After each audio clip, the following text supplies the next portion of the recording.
Selamat pagi, siang, sore, atau malam. Pada kesempatan kali ini akan disampaikan Learning Journal mengenai akuntabilitas, nasionalisme, dan etika publik. Yang pertama, akuntabilitas. Dalam banyak hal, kata akuntabilitas sering disamakan dengan responsibilitas atau tanggung jawab. Namun pada dasarnya kedua konsep tersebut memiliki arti yang berbeda. Responsibilitas adalah kewajiban untuk bertanggung jawab, sedangkan akuntabilitas adalah kewajiban pertanggungjawaban yang harus dicapai. Pentingnya akuntabilitas yang pertama adalah untuk menyediakan kontrol demokratis atau peran demokrasi. Yang kedua, untuk mencegah korupsi dan penyalahgunaan kekuasaan atau peran konstitusional. Dan yang ketiga, untuk meningkatkan efisiensi dan efektivitas atau peran belajar. Akuntabilitas tidak akan terwujud apabila tidak ada alat akuntabilitas. Di Indonesia, alat akuntabilitas antara lain. Yang pertama, perencanaan strategis atau strategic plan yang berupa rencana pembangunan jangka panjang, menengah, maupun tahunan. Dan juga rencana strategis untuk setiap satuan kerja perangkat daerah dan sasaran kerja pegawai untuk setiap PNS. Yang kedua adalah kontrak kinerja. Semua pegawai negeri sipil, tanpa terkecuali, mulai 1 Januari 2014, menerapkan adanya kontrak kerja pegawai. Kontrak kerja yang dibuat untuk tiap tahun ini merupakan kesepakatan antara pegawai dengan atasan langsungnya. Kontrak atau perjanjian kerja ini merupakan implementasi dari peraturan pemerintah nomor 46 tahun 2011 tentang penilaian prestasi kerja PNS. Yang ketiga adalah laporan kinerja, yaitu berupa laporan akuntabilitas kinerja instansi pemerintah atau LAKIP yang berisi perencanaan dan perjanjian kinerja pada tahun tertentu, pengukuran dan analisis capaian kerja, serta akuntabilitas keuangan. Yang berikut adalah menciptakan lingkungan kerja yang akuntabel. Yang pertama, kepemimpinan. Lingkungan yang akuntabel tercipta dari atas ke bawah, di mana pemimpin memainkan peran yang penting dalam menciptakan lingkungannya. Yang kedua adalah transparansi. Tujuannya adalah mendorong komunikasi yang lebih besar dan kerjasama antara kelompok internal dan eksternal, memberikan perlindungan terhadap pengaruh yang tidak seharusnya, dan korupsi dalam pengambilan keputusan. Yang ketiga, integritas. Dengan adanya integritas, menjadikan suatu kewajiban untuk menjunjung tinggi dan mematuhi semua hukum yang berlaku, undang-undang, kontrak, kebijakan, dan peraturan yang berlaku. Yang berikut adalah tanggung jawab. Tanggung jawab institusi dan tanggung jawab perseorangan memberikan kewajiban bagi setiap individu dan lembaga bahwa ada suatu konsekuensi dari setiap tindakan yang telah dilakukan. Yang kelima, keadilan. Keadilan adalah landasan utama dari akuntabilitas. Keadilan harus dipelihara dan dipromosikan oleh pimpinan pada lingkungan organisasinya. Yang keenam adalah kepercayaan. Rasa keadilan akan membawa pada suatu kepercayaan. Kepercayaan ini yang akan melahirkan akuntabilitas. Yang ketujuh adalah keseimbangan.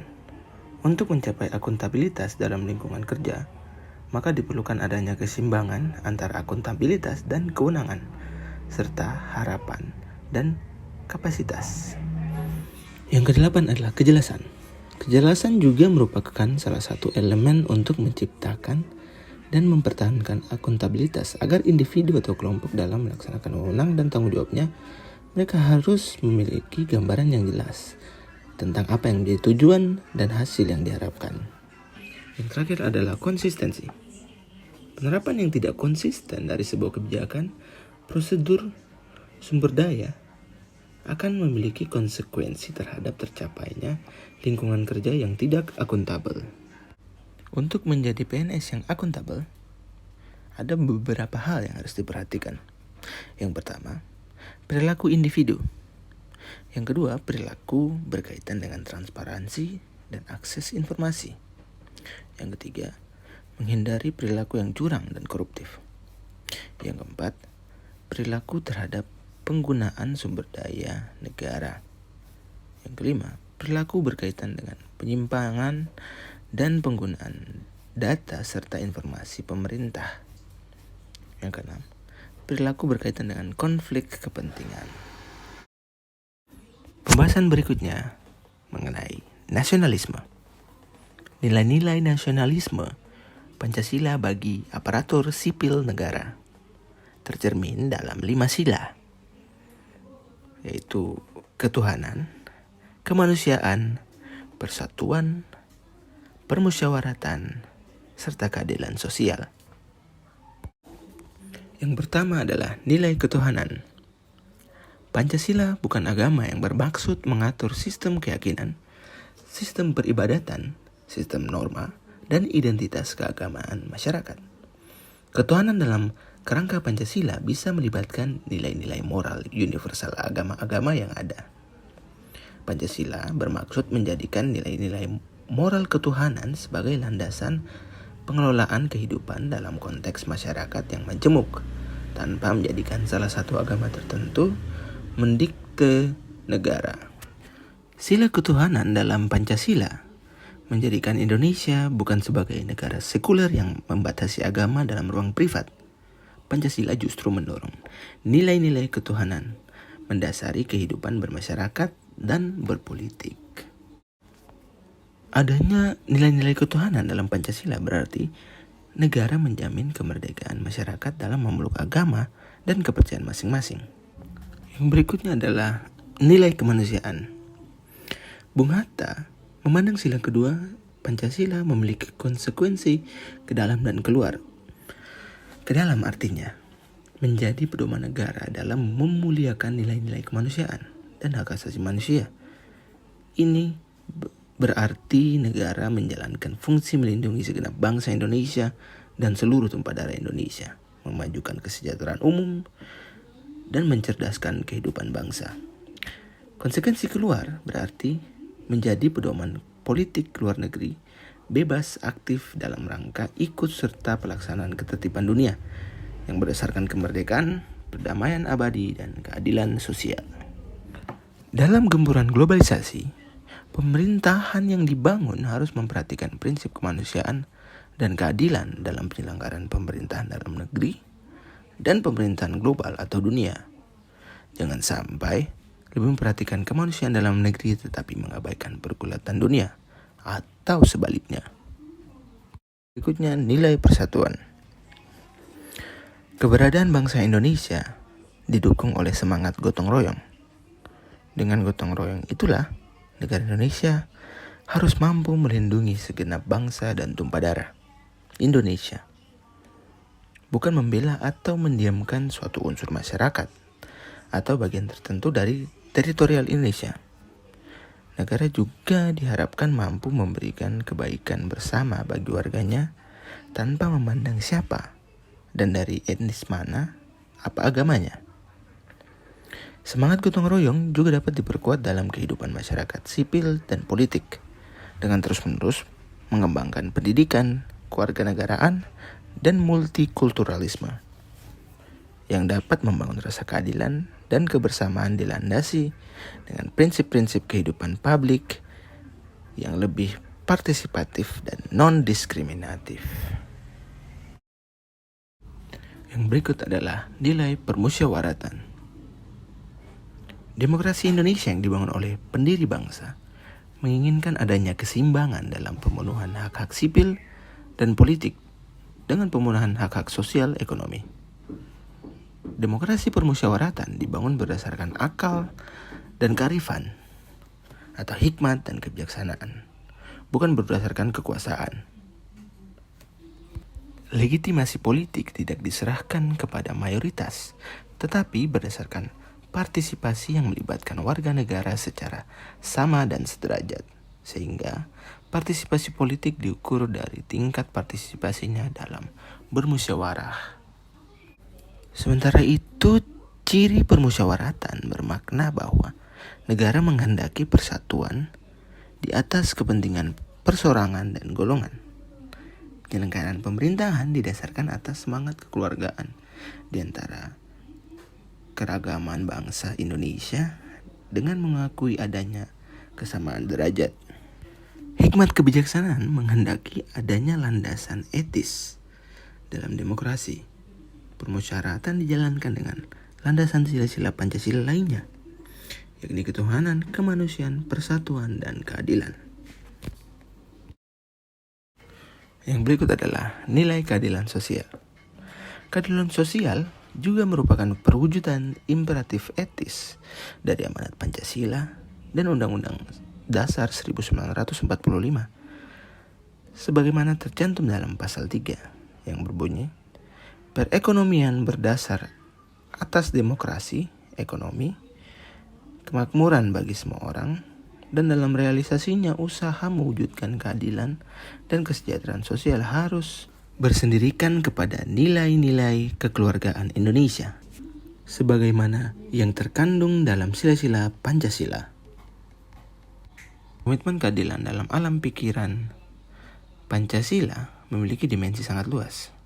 Peran negara dalam mewujudkan rasa keadilan sosial setidaknya ada dalam 4 kerangka. Yang pertama, perwujudan relasi yang adil di semua tingkat sistem kemasyarakatan. Yang kedua, pengembangan struktur yang menyediakan kesetaraan kesempatan. Yang ketiga, proses fasilitasi, akses atas informasi, layanan, dan sumber daya yang diperlukan. Yang keempat, dukungan atas partisipasi bermakna atas pengambilan keputusan bagi semua orang. Tujuan gagasan keadilan tidak terbatas hanya semata pada tujuan ekonomis, tapi juga terkait dengan usaha emansipasi dalam rangka pembebasan manusia dari pemberhalaan terhadap benda, pemuliaan martabat kemanusiaan, pemupukan solidaritas kebangsaan, dan penguatan daulat rakyat. Masuk ke pembahasan selanjutnya, etika publik. Etika lebih dipahami sebagai refleksi atas baik atau buruk, benar atau salah yang harus dilakukan atau bagaimana melakukan yang baik. Sedangkan moral mengacu pada kewajiban untuk melakukan yang baik atau apa yang seharusnya dilakukan. Sedangkan etika publik adalah refleksi tentang standar, norma yang menentukan baik atau buruk, benar atau salah perilaku, tindakan, dan keputusan untuk mengarahkan kebijakan publik dalam rangka menjalankan tanggung jawab pelayanan publik. Karakter filosofis dari etika publik yang merupakan penuntun perilaku yang paling mendasar, norma etika justru sangat menentukan perumusan kebijakan maupun pola tindakan yang ada di dalam organisasi publik. Dalam banyak hal, ketika norma etika sudah ditaati dengan baik, sesungguhnya para penegak hukum tidak perlu bekerja keras, karena tata tertib sosial sudah dapat dijamin dengan sendirinya. Dengan kata lain, jika aparat pemerintah maupun masyarakat sudah memiliki dasar norma etika yang kuat, ketaatan terhadap norma hukum akan mengikuti dan biasanya korupsi, penyalahgunaan kekuasaan, atau bentuk-bentuk penyimpangan lainnya akan dapat dicegah sejak dini. Supaya etika publik dapat dihayati dan dilaksanakan secara menyeluruh di dalam organisasi, para pegawai tidak cukup hanya diberikan definisi atau rumusan-rumusan norma yang abstrak tanpa rujukan yang jelas mengenai kewajiban dan larangan yang berlaku. Di sini letak pentingnya kode etik di antara aparat sipil negara atau PNS pada khususnya. Kode etik ada rumusan eksplisit tentang kaidah-kaidah norma yang harus ditaati secara sukarela oleh para pegawai di dalam organisasi publik. Kode etik biasanya merupakan hasil dari kesepakatan atau konsensus dari sebuah kelompok sosial dan pada umumnya dimaksudkan untuk menunjang pencapaian tujuan organisasi. Pencapaian tujuan organisasi biasanya terkandung dalam visi atau misi dari sebuah organisasi. Dalam sebuah organisasi yang begitu besar seperti negara, Para pejabat dan pengawas harus memahami betapa pentingnya kesamaan semangat dan perilaku yang produktif agar tujuan pelayanan publik tercapai dengan baik. Sekian pembahasan Learning Journal kali ini. Semoga bermanfaat. Terima kasih.